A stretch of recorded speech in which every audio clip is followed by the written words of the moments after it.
Conceive, believe, achieve. This is former UFC middleweight champion of the world, Michael Bisping. Paddy the Baddy here. You're listening to Combat Sports UK. And you're watching Combat Sports UK. Hello, my name's Ben Thomas and you're watching Combat Sports UK. Today, I'm joined by a very special guest going by the name of Biaggio Ali Walsh, who continues the Ali legacy when he makes his debut at PFL in a month's time. First of all, the most important question of the day, how are you doing? How's life treating you at the moment? I'm doing great. Life's going great. I'm busy. I'm still in school. I'm training to fight and I'm also working. So it's a little busy, but hey, I like to stay on my toes and stay busy. I didn't realize you were still in school. What are you studying? I'm studying film. Oh, wow. I mean, I do sports journalism, it's in the media, kind of similar in a way, but is it interesting? Do you love it? Is that what you I love it, yeah. Is that what you're going to look into in the future other than fighting? I don't know. If it comes, I'll take advantage of it. Maybe I could use my degree. But yeah, right now I'm just kind of focused on training, winning fights, and martial arts. Well, let's get straight into that then. Mixed martial arts. And let's talk about the announcement you made a couple of weeks ago. You are signing with PFL. And first of all, what is it that actually attracted you to sign with PFL? I had been a fan for the PFL, kind of like right when they came out. I just really liked the like how they have a bracket and a certain system for the championship fights and the belt and winning the belt. And I like how it's seasonal as well. I come from football, which is also seasonal. So that's pretty cool. And I just started watching, kind of became a fan. I liked how they set everything up. And they're also on ESPN too. So yeah, I just became a fan. And as one of the biggest names in amateur MMA, did you have any talks with any other promotions, maybe a Bellator? I didn't know. This was actually, very random and sporadic when I signed with the PFL. How did it come about, if you don't mind me asking? Yeah, no, it all started with, my brother was at a boxing event here in Vegas, and someone had given, I don't know who it was, but someone had given him a business card with the PFL on it. And he gave that to my dad, and my dad reached out to them, and they told my dad that they wanted to talk about me and my MMA career, and then hopped on some Zooms and started talking about the future and, what my goals are and, certain things like that. And they basically, just want to sign me to like a developmental deal and help take care of my career. That's interesting. I mean, we'll come on to PFL and your future fight in a moment, but let's just cast our minds back to August. You beat Bradley Seaver, round one finish. How did it feel to have your hand raised and get the first victory of your career?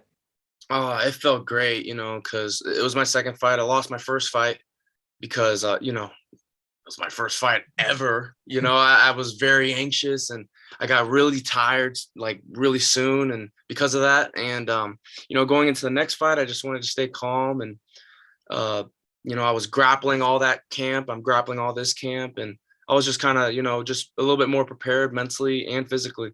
So it felt good to get my hand raised. I won my first fight, and yeah, I got a fat burger right after. That was my goal.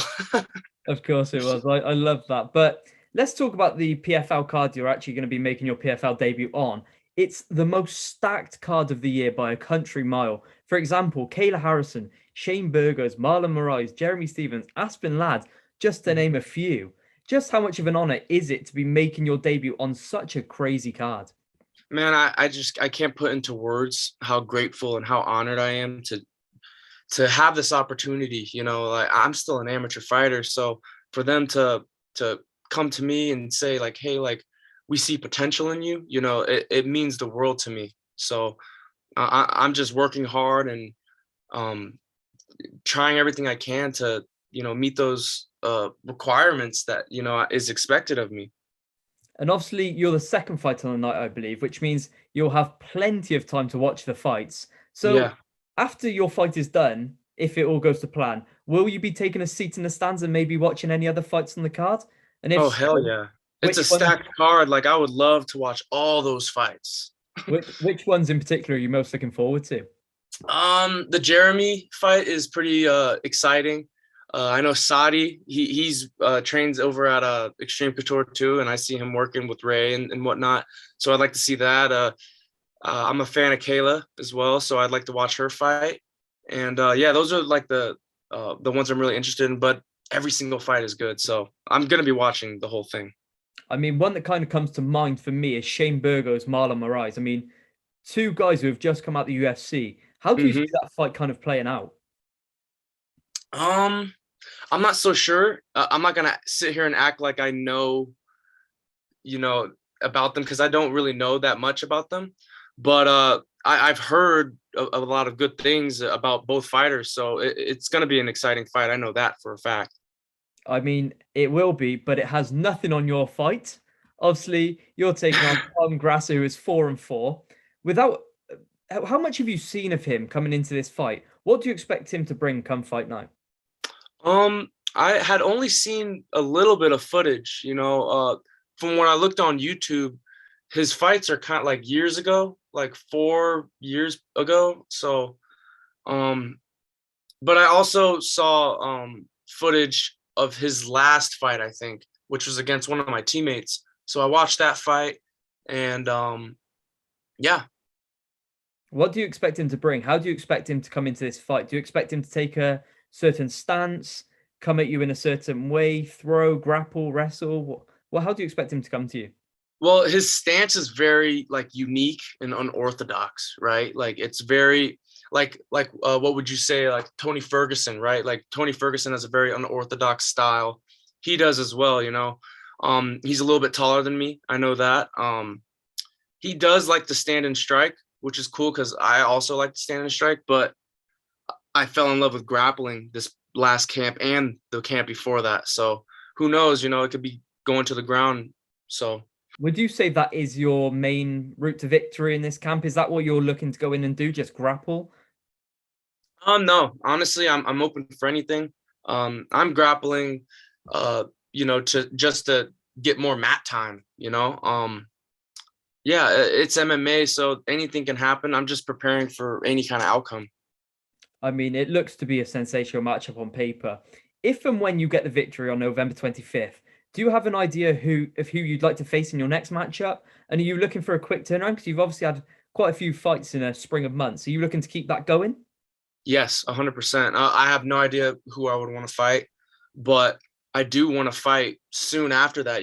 Like my goal right now is just to get as much experience as possible and fight as often as possible.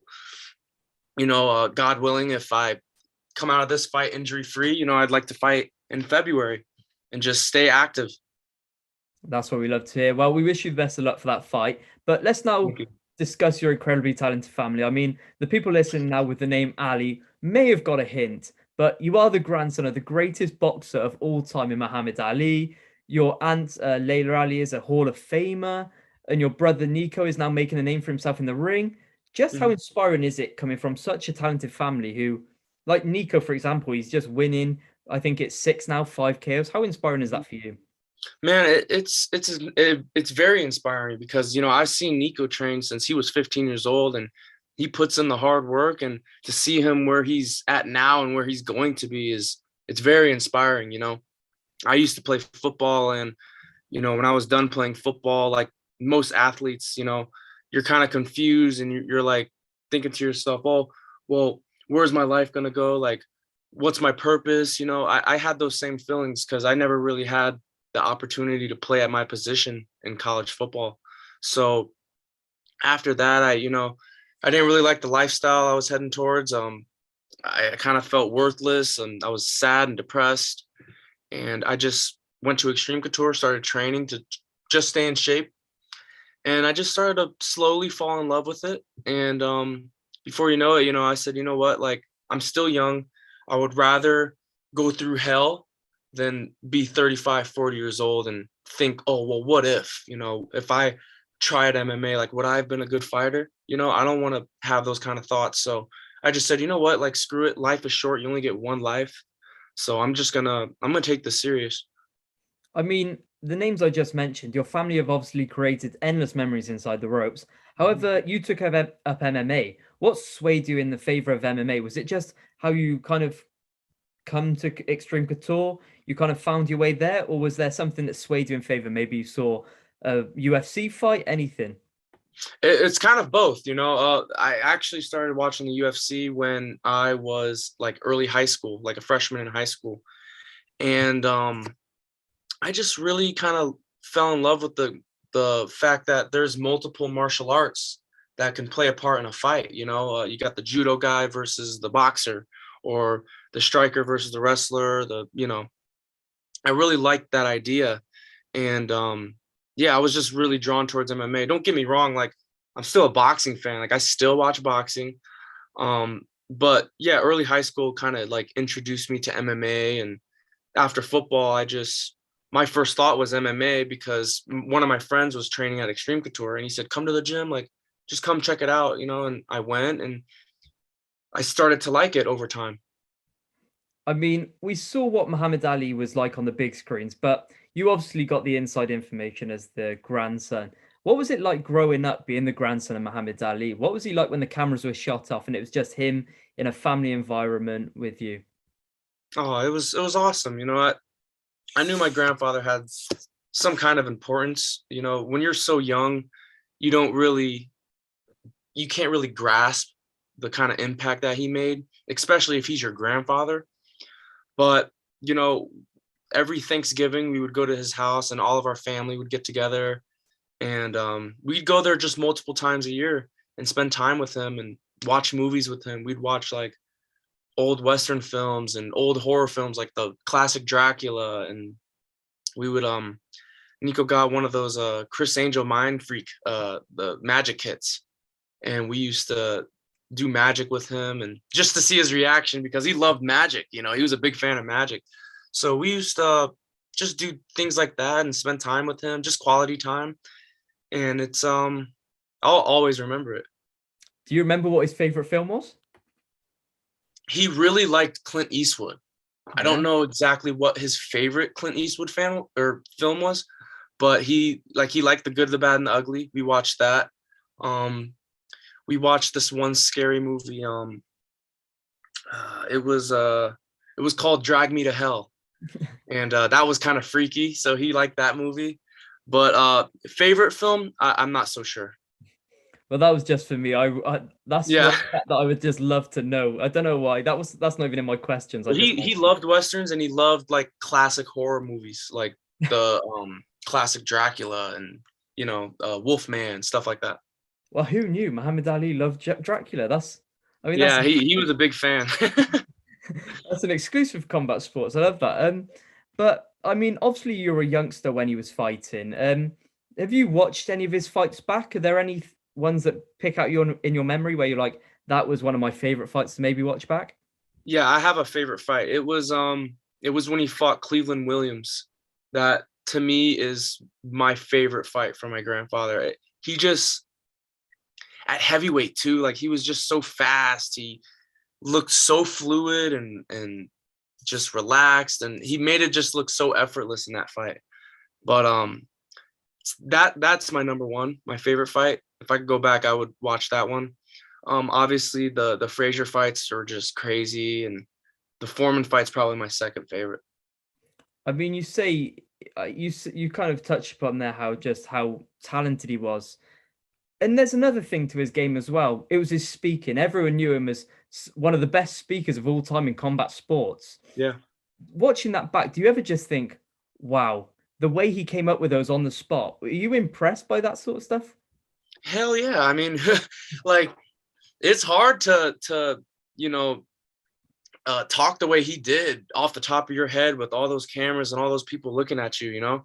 Um what's cool about watching him though is he really meant that. Like he really did believe in himself. He truly believed that he was the greatest. And you can tell just by his mannerisms and the way he spoke. You could tell that he really did believe he was the greatest. And a lot of it too was also, to sell tickets and bring more eyes, and it worked. Mhm. But because of outside of the ring, he was one of the nicest, sweetest, coolest guys you'll ever meet. Never said no to an autograph or a picture. But yeah, like you could tell, like if you do watch him, like it was genuine. Like he really did believe in himself, and he made a hallmark as one of those people that inspires a lot of other people that, like, if you believe in yourself, you can achieve anything you want. I mean, that's lovely to hear. And I thank you for coming here and speaking so openly about him. I know you must get a lot of questions about him, but being so open with us, I mean, that means a lot to me in Combat Sports UK. So thank you for that. Well, thank you for having this interview, man. I mean, it's not over yet. Don't worry. We're going to go on Okay. to the gym now, Sweet. actually. So you're based out of Las Vegas, and we have spoken about Extreme Couture quite a lot. It's one of the best gyms in the world. To have it on your doorstep, just how incredible is that for you to have one of the best gyms in the world just out there for you? I can't find words to describe how grateful I am to be able to train at that gym with the guys that train there. You know, yeah, I feel like just everything's kind of just lining up in my life, and I'm just grateful. I can't find words. I mean, you also trained under one of the best minds in the world, Eric Nixick.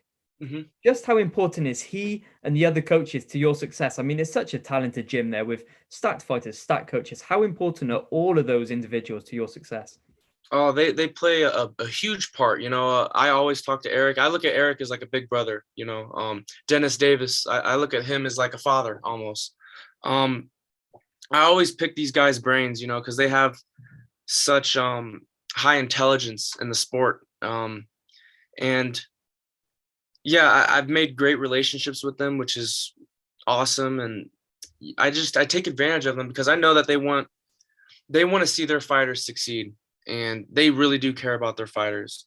And it's nice to have coaches that think that way, and they just want the best for their fighters. So yeah, I always just pick their brains and, you know, see what they think about this or what they think about that. And they've always been very helpful. So I'm grateful for that as well. I mean, I had the chance to speak with Eric Nixick. It was such an incredible opportunity, and it was just before the Ngannou versus Gane title fight. And even though it was for like 20 minutes, you could just see how in love with the game he was, how knowledgeable he was. Do you ever just listen to him talking, have conversations, think, wow, I am really being taught by the best here? Every practice I'm there, I'm like a little kid on Christmas. I'm like, wow, like speak more, like I'm taking it all in, you know? So yeah, like it's awesome. Yeah, I mean, it's such a talented gym, but kind of moving a bit onto you now. This is one question that I love to ask every single fighter I interview. What is one thing that mixed martial arts has taught you, whether it's about discipline, anything? What's something the sport has taught you? It's discipline is definitely one of those things, you know. But I'm not sure if it taught me anything yet, but like martial arts, it's given me a purpose again almost, because when I was done with football, I didn't know I didn't know what to do. I was thinking about doing real estate. I was thinking about being an assistant strength and conditioning coach, and it just didn't feel like it was something that I loved, you know. So martial arts, I started to fall in love with, and I just feel like it saved my life too, because, you know, it makes me more healthy. It's martial arts has made me better emotionally, spiritually, physically, and mentally, you know. It's changed my life. It really has. I think it saved my life, honestly. I mean, that's an incredible thing to hear. And you're obviously still so young. Where do you see yourself in the next 5 to 10 years? You've obviously got this incredible opportunity with PFL. Do you maybe see yourself with a belt over this shoulder, a belt over this shoulder in the UFC? Where do you see yourself in the next 5 to 10 years time? I see myself having that PFL championship belt and holding that $1 million check, maybe once or twice, who knows? But to be 24 years old as an amateur, being introduced at a stage like the one in November, it's so early, and I think 5 years down the line, I'm going to be so used to that stuff, you know? So I'm just, again, like, I can't even preach how grateful I am. And I'm excited to see, you know, where my journey goes, because I'm trying to create a name, a legacy, just like any other fighter. And finally, for those out there listening now who maybe haven't seen you fight before, what should they expect when you step into the cage next month at PFL? They're going to see a cool, calm, and collected killer. That's all I have to say. Oh, that's a lovely line. I mean, like Michael Myers. I mean, what a timely quote that is. Michael Myers, he's always just walking. Well, there we are. I mean, if you've never seen him fight, just expect Michael Myers. Michael Myers. I mean, that's one hell of a quote going into the fight. I hope PFL use that as a line. But anyway, well, there we have it. Those are all the questions I have for you today. Thank you very much for taking the time out of your busy schedule to speak with me. You can catch Biaggio's PFL debut on November 25th as he takes on Tom Grasser. We wish you all the best of luck for fight night. Thank you very much. Thanks again.